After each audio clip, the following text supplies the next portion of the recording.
You know how we do. Balanced crew.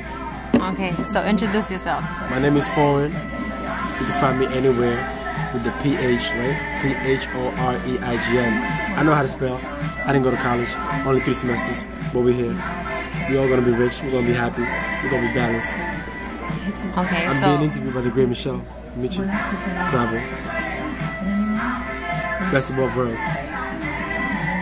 Why didn't you finish college? I didn't finish college because I didn't want to go in the first place. I just went because I wanted to play baseball and I was good at it. I could have got signed. So on my first semester, I went to Mercy College, but I couldn't play because my SATs were too low. So I was like, you know what? I want to play baseball, so that's the only reason I'm here. So I went to WCC, Westchester Community College, which is in Westchester, obviously in Valhalla. And then I missed my first semester, which is the fall, but that don't really count in baseball, like in college. So by the time the spring came, I was in a D1 JUCO junior college, which is Westchester Community College. And I didn't start because I came late in the spring, but the team was made in the fall when I was supposed to start.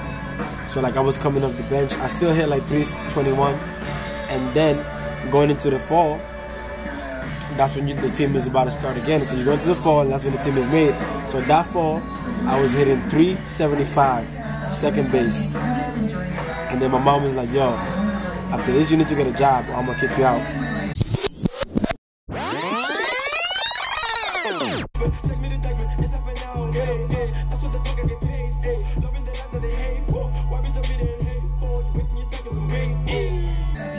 I was like, yo, how am I gonna get a job if I'm playing baseball and I'm doing good? And she was like, well, if you don't get a job, I'm gonna kick you out. Cause like, I'm like, yo, alright. So then I got a job.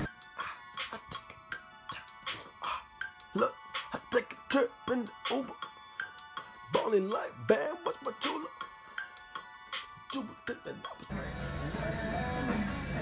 And I was like, I don't need to go to college anymore because I was only there to play baseball. So then I got a job, I moved out my house, and I was like, what I need to do now is, I always did music on the side, but not as serious. So then I was like, I can't be a bum nigga all my life. So I'm gonna take music and do it 110%. The way I make my name maneuvers, that's a dick trip in the Uber. One like bam, what's my chula? It's like if I was in school, but just like music is my school, like music is my everything now. So like I took music and I did it 100%. It's my chula. The way I make my name maneuvers, I take a trip in the Uber.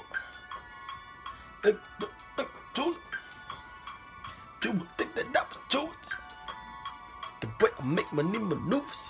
I put all my money into music. I put all my time into music, my loyalty into music. So that's why I don't go to college, because I still think that there was nothing there for me if I wasn't going to be happy. I took a trip in the Uber. Damn, what's my chula? You would think that was chula.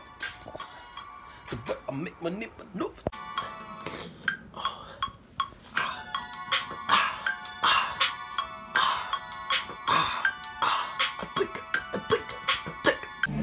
How old were you when you made that decision? That was 2013. And I was born in 92, so I guess I was 21. I was 21 years old. Oh yeah, because I moved when I was 21 years old into my first solo place. It was an office, but I made it. Even though it was an office, I was living there, but I wasn't supposed to live there. But I knew the landlord. And I had to shower in a public bathroom. I had to like sleep in like a futon, yeah. And I had to like, I couldn't make music before 7 p.m. and I couldn't shower before from like 6 a.m. to like 7 p.m. because there was other people that lived in that building, and I'm not lived. They had offices there, like a church, and like all type of things. But I was living there basically. I had to like live around all that just to make music. The way I make money maneuvers. So Sounding bad. Sounding bad. So how did that experience change? Okay. Change Go what? ahead. No, you were gonna say something. Well, I feel like that was a good experience because it showed me that I really love music. For me to go through that and still like not even think about how bad it was, I was just like, nah, this is what I gotta do. So I would shower like late at night or really, really early in the morning. I had to plug a hose into like the what is it called, the sink. So the water would come out like a regular hose, and I would put it over my head. I would use soap, and then sometimes the water would be cold, and I had to tell the landlord, and he would be like, oh, he would try to bribe me for money because it would like help me, but he would make it cold so he could make it hot for me, so that he could ask me for money. And like after that, we got into arguments over that too. I couldn't be too loud because then the other people would complain. But the only good thing is that that's when I met a lot of my friends that are close friends to me now, because I was in that studio, so like everybody saw that I had my own studio, and it was right next to my job. So a lot of people that wanted to make music always came to that studio, and then we built like a team. That's how Surrounded by Kings started, SBK.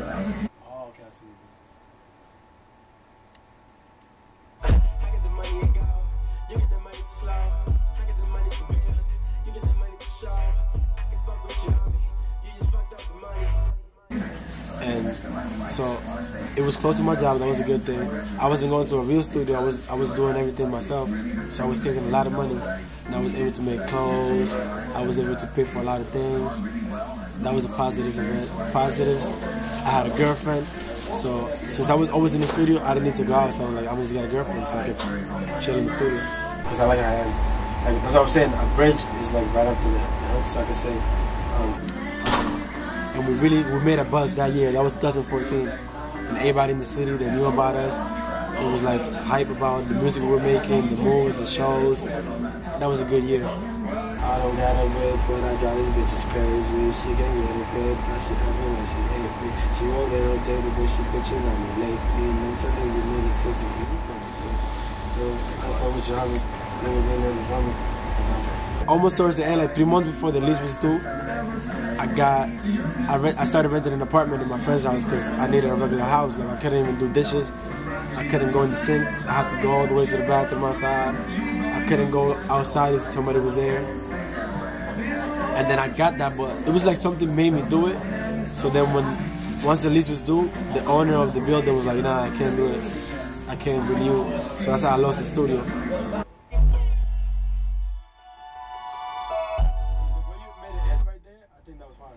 I only lasted a year there, but we did a lot in a year. And then it's because the landlord, like on Christmas, he broke the door of the studio, and then he made it seem like it was my friends or somebody broke in, like for me. But he just did it around Christmas because he wanted money. He wanted me to be like, oh, like I fixed your door, give me like $30. And I'm like, no, you did it. Like nobody would do that. Nobody even knows the code of the front door. He died, by the way. So like I don't have nothing against him. He died like 3 years ago. Felipe. He was a good guy, but he tried to bribe me sometimes. And that's how I lost the studio. Then I moved into that house. Then it was like it was my friend Erickson's house, and he lived with his mom and his grandma. But then like it was an older lady and like a middle-aged lady. So she didn't really want me to bring people over and stuff like that, and like be smoking hookah and stuff like that. So like after a while, she started complaining about what I was doing, but I already had something always told me like I started looking for another room. So then when she was like, "Oh, you can't live here anymore," one day because I brought a girl, she was like, "Yo, you can't." So then I had to like leave, and I moved into Elliott. And then from Elliott, well, I can't explain the whole story, but basically I lasted like I don't know. I think I lasted a year there. 8 months or something like that, and then I moved back into my mom's house, but only because I was going to rent another apartment. And I was like, "Oh, mom, if you wanna help me, like put this apartment under your name so I can move," she's like, "Oh, shit, I'll do it." Then I moved back, 2016, I think, yeah, 2016. And she was there. I was like, "Yeah, I'll do it." And then when I moved, she kept taking long. "Yeah, I'll do it," but she would never do it. I would tell her about this apartment, like, "Yo, can you help me come check this out with me?"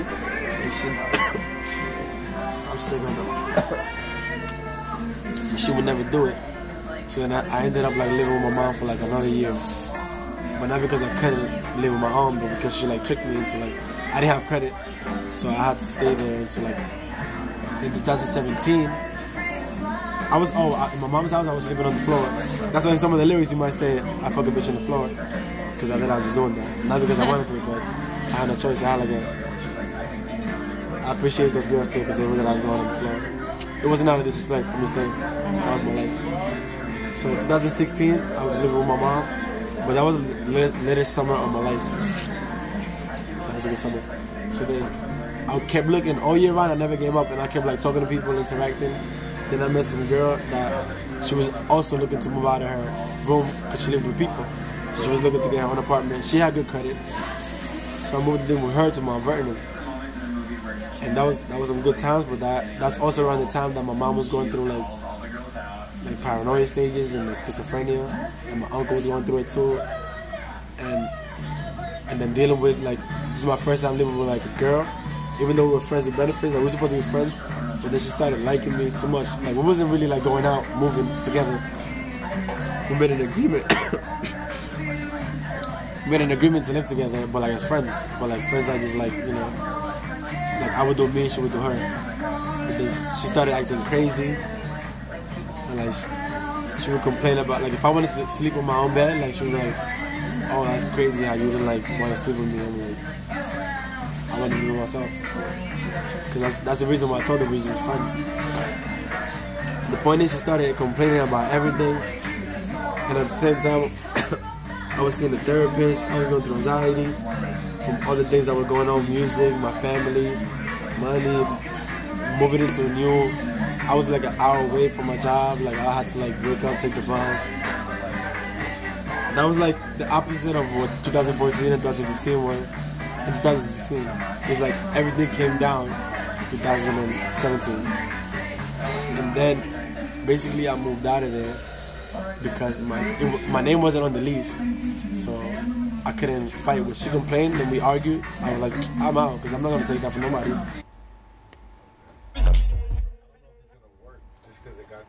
And then I went back to my mom's house for like 3 weeks until I found another apartment. And then I found where I'm living now. And now I rent a room in somebody's house, but they let me do whatever I want. Like they smoke weed, I can smoke hookah, I can bring whoever.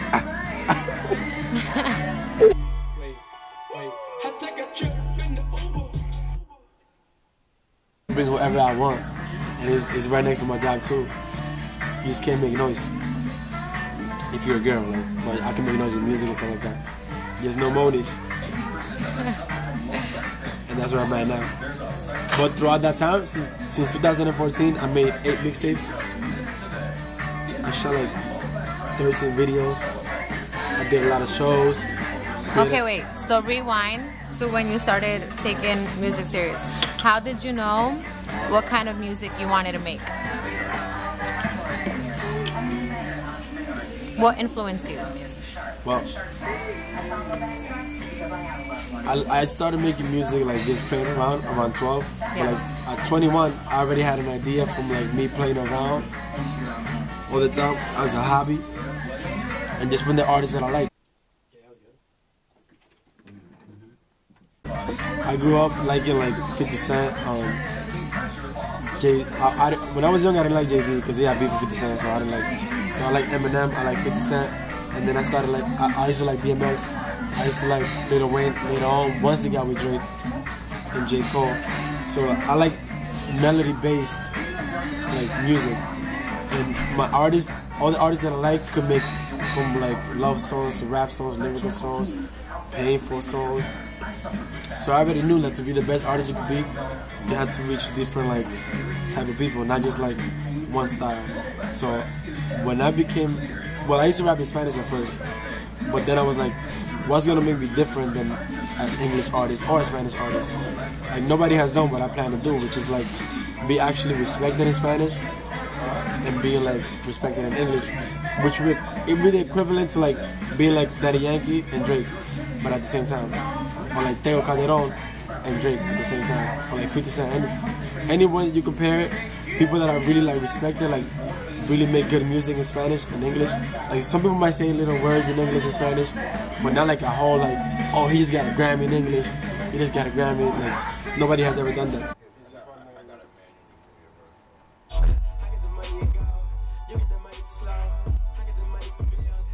So you want to make it to the Grammys? Basically the Grammys, but not just the Grammys. It's more like I could go to Argentina and have 2 concerts, have like one in English, and have one in Spanish. I could go to Spain and perform as it's almost like I'm 2 different artists. Because if you hear my Spanish music, then it's like completely different than when you hear my English music, and I sound like an American rapper.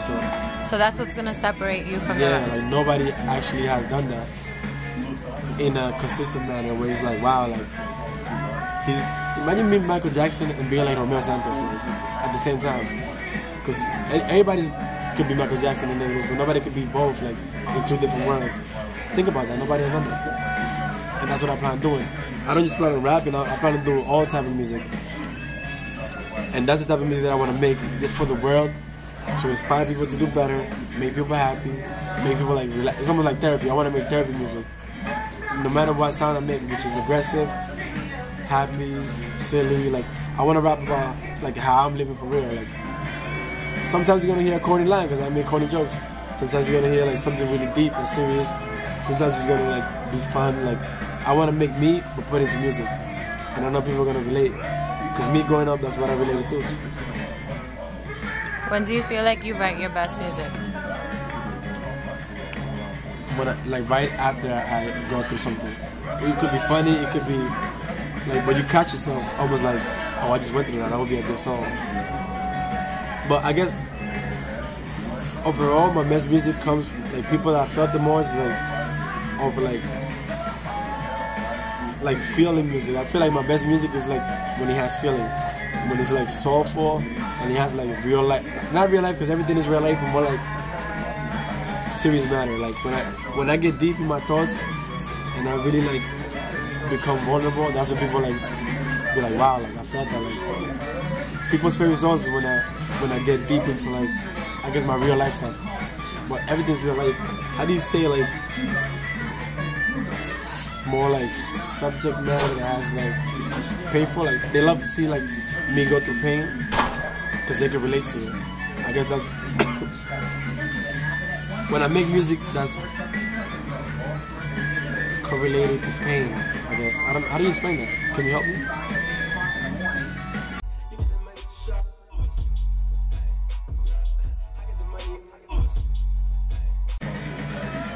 Getting sick, and what are you drinking to help? Malibu rum. Okay, so I'm not drinking that to help. I'm just gonna chill. So I wanted to bring the good vibes, but then I balance it with this. I should get a sponsor. Yes, Essentia and Malibu sponsor. That's what I want to stand for Phoreign. too. I want to stand for a balance. Like this, I want you to live your life, have some fun, live a little, but also think about how serious it is. Like take care of your body. Take care of your body. No, you gotta live a little. As long as you drink water, you're gonna hydrate. Just don't abuse it. Don't drink this every day. That's not fun. That's not cool. You're gonna kill yourself. Just have a balance of everything. I feel like everything you do should have a balance. That way you don't mess up your life. But then again, we need a balance in the world too, so I guess mess up your life too. Dealing with anxiety, right? Did you write music or did you just go see a therapist? I did write music. It's funny because 2016 was my latest year. Well, not latest, one of my most decorated and I guess celebrational years to date. But throughout that time, I had low times where it's not like I was aware of it. It was subconsciously. I was writing some really sad and like anxiety-based music that came out in 2017. So all the music that I was writing in 2016 came out in 2017. And a lot of it, only when I realized that I had anxiety, I was like, wow. It was like I was predicting everything that was going to happen to me. Like, for example, one of the songs I was like, yo, I'm surprised I'm not depressed. That's one of the lines. And then the next year I'm like, oh shit, like, I don't know. It's not that I was depressed, I was just like, am I depressed? Like, why am I feeling all these emotions? Why am I so overwhelmed? Like, why this is going on? But basically, and then when it came to anxiety, I think I put out this album called Let's Take a Break. Because when I was going through anxiety, I was like, should I just take a break from music? Like, am I doing too much? Because I thought I was going hard, so I was like, am I doing too much? Is this what I'm feeling? Is like, do I need a break? Because even throughout making music, I was like partying a lot, working at my regular job as a barber, and just worried about music, worried about making it, worried about networking, like going out to places to meet people and like interact. So I was just doing too much, and I didn't know if I should just take a break. So I made a mixtape called Let's Take a Break, and that whole album, well, that whole mixtape is just about all the emotions that I go through, like with anxiety. So if you listen to that, you can see how I actually feel. Like this is a song called Therapy. This is songs about love or dealing with that type of anxiety. Songs about like not turning back, all type of emotions. So what's something that you can say to people that are dealing with anxiety? I feel like, because if I could do it, anybody could do it. But I guess I don't really know how bad some people can have it.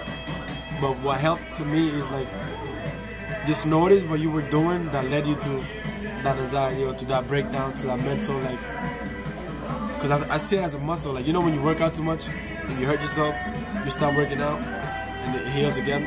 Or like you go to therapy for the muscle or something like that. So don't be afraid to go see a therapist, and don't be afraid to do the opposite of whatever you was doing. Like if you was going too hard, just relax. And also like sleep is important too. So just learn when to take a break. Like don't take life too serious where you're like always like just driving yourself crazy. So what helped me was like I was going out too much. So I was like, alright, I don't have to go everywhere. I just pick and choose whenever I have to go. Or I don't have to. I was doing too much, thinking about music too much. I'm like, okay, I'm gonna slow it down. I was worrying too much about the future. So like, thinking about the future gives you anxiety because you're not where you want to be. So live more in the moment and have a good sleep. I was barely sleeping too. So just sleep good, have a good diet, live in the present, and don't be afraid to see a therapist. Because sometimes when you can't even deal yourself, you go talk even your friend. It doesn't have to be a therapist. And that'll help your mind. Like, just make sure you care as much as for your mind as your spiritual and your physical. Don't neglect none of it. That's what helped me. What do you think has been your biggest accomplishment in life so far?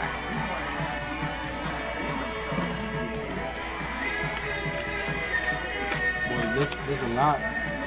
Well, from different angles. Yeah, But I feel like being able to stay myself throughout and being able to still have like the same ambition and not give up. I feel like that's the biggest accomplishment so far. Just like not give up and like still be myself throughout all the adversity. Like I went through stuff that made me doubt myself, made me want to stop doing what I was doing. People that try to stop me. And I was able to still keep level-headed and keep loving myself more and spreading love too. So that just comes with it. Keep being myself, which is like spreading love, putting out positive vibes. I feel like that's the biggest accomplishment because things could change you and you could just become bitter and not wanting to do certain things that you base your values on, which is like being the best person you can be so you can help the world be the best world they can be. So my biggest accomplishment is just keep being myself, keep putting out positive vibes, and showing love. Okay, so when the world knows who Phoreign is, right? What's your biggest goal? The reason I got into music and entertainment is because what entertainment and music did for me. growing up, those artists made me feel like I wasn't alone. It made me feel like I had a purpose, like anybody could do it. And some of my favorite artists like help other people, like their families, their communities, their country. So I was like, what's my purpose? Like if we're here, why are we here? And I feel like we're here for like to make the world around us better. So I have family that's struggling. I have people I know too many things going wrong that if I could help, that'll make me feel better.